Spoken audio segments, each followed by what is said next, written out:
Thank you very much for that warm welcome. And I also want to thank Professors Nguyen and Avery for inviting me to speak at this session on opportunities and models for collaborating to increase access to cancer care and reduce disparities. So when I accepted the invitation, I did not know they were going to assign me a very difficult topic for me to speak on. Rather than asking me to give a scientific talk, they asked me to speak on my personal engagement in various global initiatives or activities that I have been involved in for most of my life. So it's very awkward to speak about your own self in a public forum, but I could not change their mind. They probably wanted to project the power of global collaboration, which is the theme of this summit. So please bear with me with that as the background as I take a walk down the memory lane. So I have nothing to disclose. So yesterday, Professor Nguyen showed this slide. This blew my mind away. This slide tells the whole story about the inequity in access to cancer care, radiotherapy, or otherwise globally. We are all here because we all want to make a difference in the fight against cancer globally, either working alone or with an organization or with professional societies or a combination of any of the above. So I'm going to share my story as a catalyst, catalyzing collaboration as I crisscrossed across 4 continents. I was born in Bangladesh. As you can see from this data, this IAEA, the country has over 160 million people. Number of machines per million people is less than 1. 17 radiotherapy centers, 19 LINACs, and 35 total machines. The stats are a bit different now, but this is an earlier stat. As a reference, compare this to the data from USA with a population which is slightly, almost double of Bangladesh. There are 5 or more machines per million people, over 2,000 RT centers, and almost 4,000 LINACs and about 4,000 machines. As you can see, there's a tremendous disparity in the access to care. In 2002, I visited Bangladesh as a WHO consultant for development and building of National Institute for Cancer Research and Hospital. At that time, all radiotherapy treatments in the country were delivered by cobalt-60 beams. Working with the team of radiation oncologists at that time, I was able to help them decide to transition from cobalt-60 based treatment to treatments with dual energy linear accelerators. On the upper left corner and below, you see the pictures of the old institute building where the cobalt-60 units were used. And in the middle and in the right are the new units, new building that we all designed together and made it operational. And the treatment started in 2008.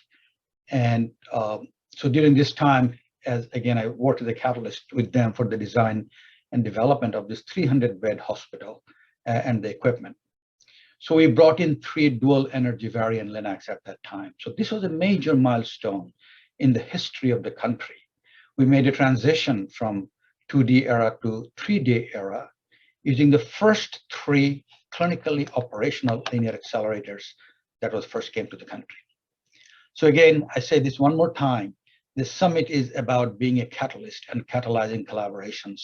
I was able to establish a very close and strong relationship with the team of radiation oncologists, and we started a journey together.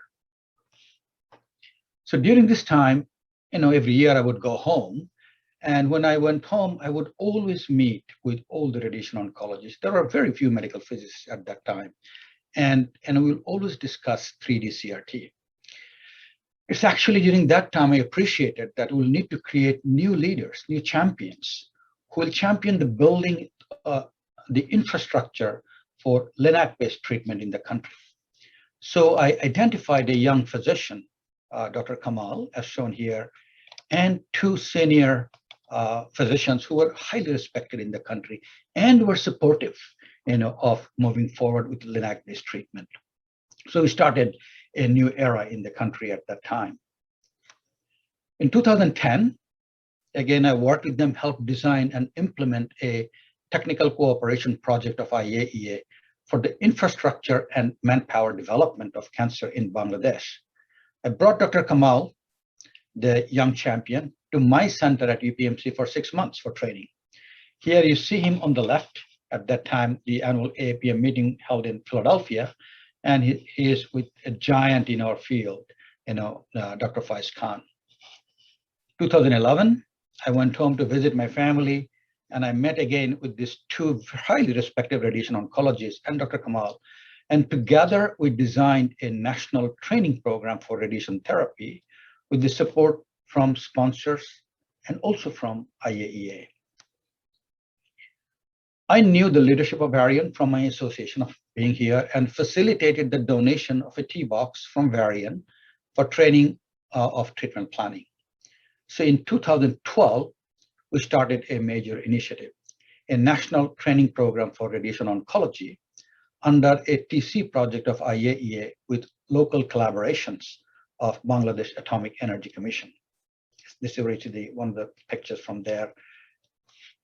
And here you see, from 2012 to 2017, there were 20 national training programs that took place in the country. And here you see some glimpses of pictures from different training programs. The program grew with time, and there were 45 experts from 12 different countries who are faculties at these national training programs. And you see it's listed at the countries from where all these and the experts came, pretty much from all over the world. And the work, this is a proud moment when you see their work of the training program was accepted as an ASTRO presentation, and this was presented at the 2019 ASTRO meeting. Another proud moment, really probably one of the proudest moments when you work with this team of champions. When you think that about 10 years ago, we're struggling to make transition from 2D to 3D CRT. And now in 2020, they're presenting their experiences with stereotactic body radiotherapy treatment at an ASTRO meeting in 2020. Yes, they have made significant progress, although there's still much work that will need to be done. In 2018, I got involved with another project. My younger brother at that time was the Chief of Army of Bangladesh, and he wanted to build a comprehensive cancer center for Bangladesh Army and make it open to the public for treatment. They had no expertise to build a cancer hospital. So, well, being the brother, he asked me to help with this project. And like in any army, the general gives an order and everyone springs to action. And the order was given by him to build a center within 2 years. Army, right? So I pulled Dr. Kamal again as a physician champion there and met with generals. It was interesting. We had literally probably hundreds of Skype calls. I'll be here in my T-shirt and this general sitting in their boardroom, working together. So I'm really proud as to work that they have done. This is where you see their work. It's a very Western style center. And, I feel jealous sometimes. I don't have a center like this at my place here. This is the day of inauguration. The woman at the center is the Prime Minister of Bangladesh. And my brother is to her right on the upper left corner. We purchased a true beam for this facility. Some pictures from the center, and the lower left is the medical oncology facility there, and the true beam and the CT simulator. In Europe, I'm currently involved with a team who are building a children's hospital in Bucharest, Romania. As you can see, Romania is a high-income country, about 20 million people, 32 radiation therapy centers, 60 LINACs, 66 machines, but they do not have a children's hospital with radiation therapy capabilities. And there are no hospitals in Romania that offers multidisciplinary treatment to children with cancer. The biggest children's hospital, Marie Curie Hospital, was donated by Poland to Romania in the mid-70s and currently is used for newborns. There's a pediatric oncology ward, and here you see some pictures of that. 30 kids, 30 parents. They share 2 toilets and 1 shower at the end of a hallway. There are no dedicated space for children, no space for the parents to stay with their children, and most of them sleep on the chair or on the floor. So it took 2 women shown here who took it upon themselves as one of their missions to build a children's hospital. On the left is Carmen Uscatu, and on the right is Oana Gheorghiu. They raised awareness in the country about the need for building this hospital, and the entire country rallied behind them. The hospital is built by people's money, donations from 300,000 donors, common people in the country, and 4,000 companies. They formed an NGO called, I can pronounce it, Darwist Viata, or DV. That means give life. And they've been working very hard to this hospital. This became a very high-profile project, nationally and internationally, with strategic importance in Romania. In 2020, both of them were recognized as Persons of the Year Romania at E, in their People's Choice Awards. It's for the first time in this category that was awarded such an award for social involvement with a great impact in the society. Here on the left, you see the building number 1 that is to be opened in the end of next year. The cancer center will be at the basement. And building number 2 is planned for completion in 2025. Yes, when Carmen and Oana, they had the dream to build this project. They really, as I got involved with them, really literally had no idea what a radiotherapy facility will look like and the expertise that will be needed to build and run this center. I took frequent trips to Romania in the past for different meetings that I attended, and I met many radiation oncologists there. And one of the radiation oncology residents actually connected Carmen with me about 2 years ago, and Carmen asked me whether I would like to help them. I have a very soft corner for children because my elder brother's son died from cancer at the age of 4 from sarcoma. And also it's a children's hospital, how can you say no? So despite my busy schedule, I got involved. And I also pulled a Romanian radiation oncologist from Dublin, who was a very close friend and whom I knew for many years. And together, we formed a team with Carmen and Oana. And our plan is to build this center as the reference center in Europe.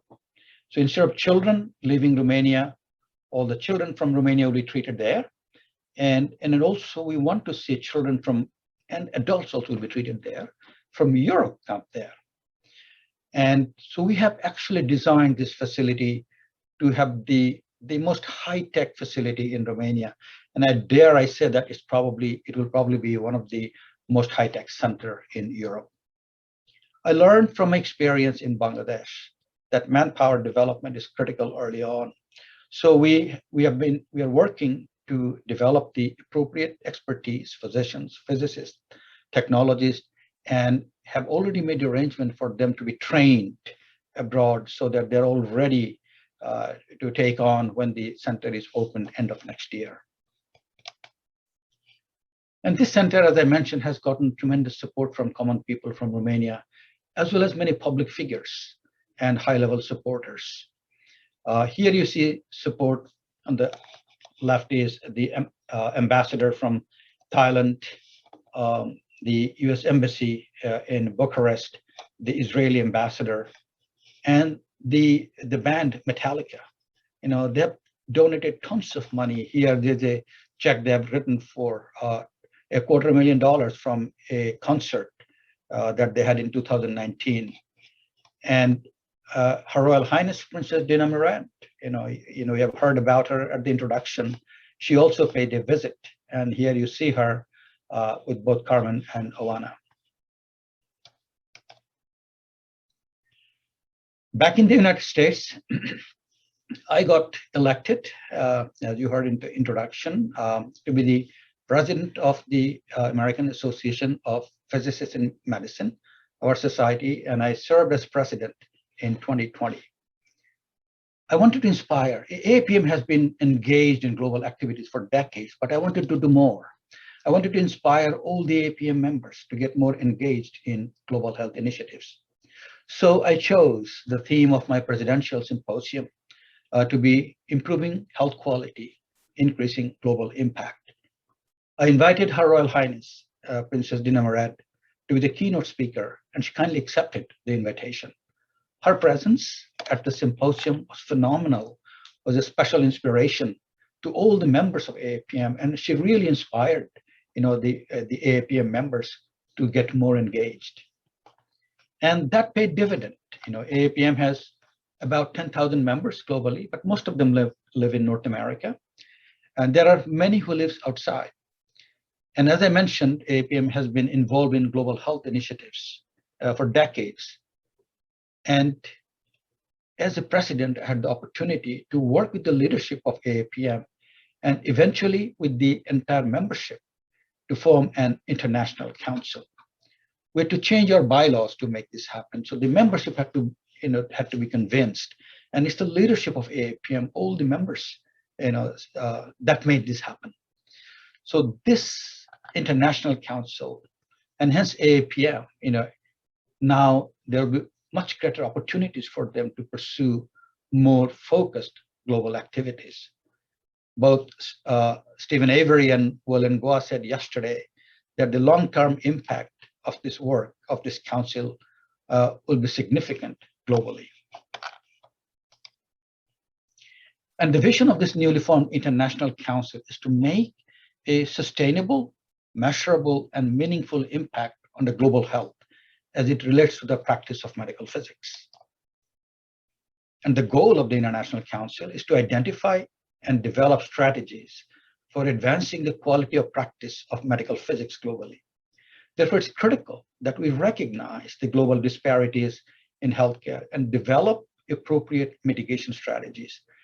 And we must not do it alone. We cannot do it alone. We'll need to work collaboratively with other international medical physics organizations, NGOs, various societies that deal with cancer burden, as well as other diseases that require medical physics involvement.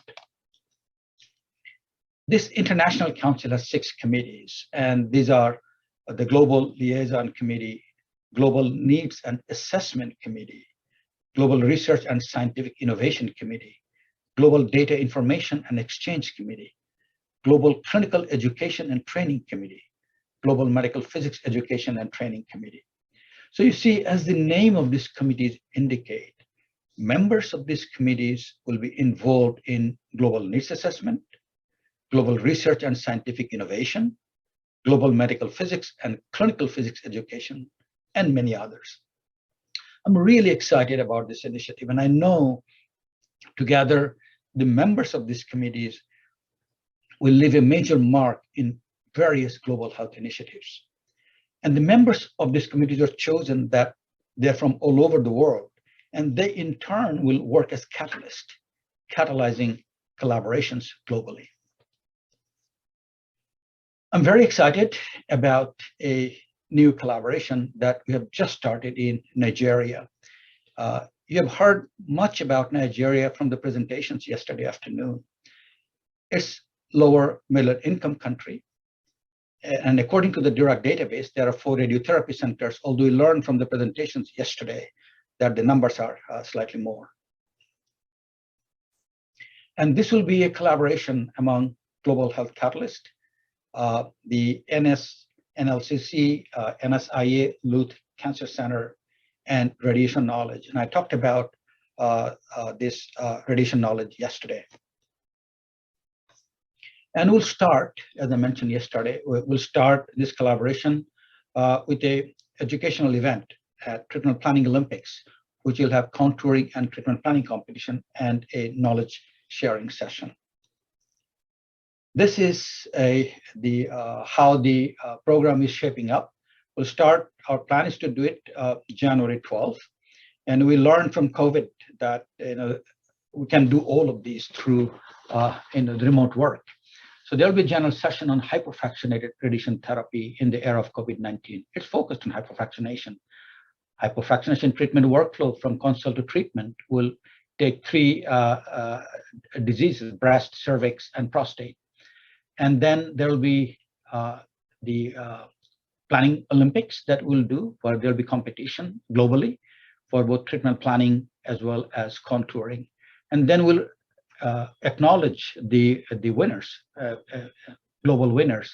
And then we'll have a knowledge sharing session where the winners, both in terms of treatment planning from all over the world, as well as from the contouring session, will share their best practice and share their knowledge globally. So to summarize, the Nelson Mandela said, if you want to go fast, go alone. If you want to go far, go together. The progress in Bangladesh and in other regions that I have witnessed is a true testament of what Mandela said. So collaborate, catalyze collaborations, the theme of this meeting, create a village of catalysts, and you'll go far. Thank you very much.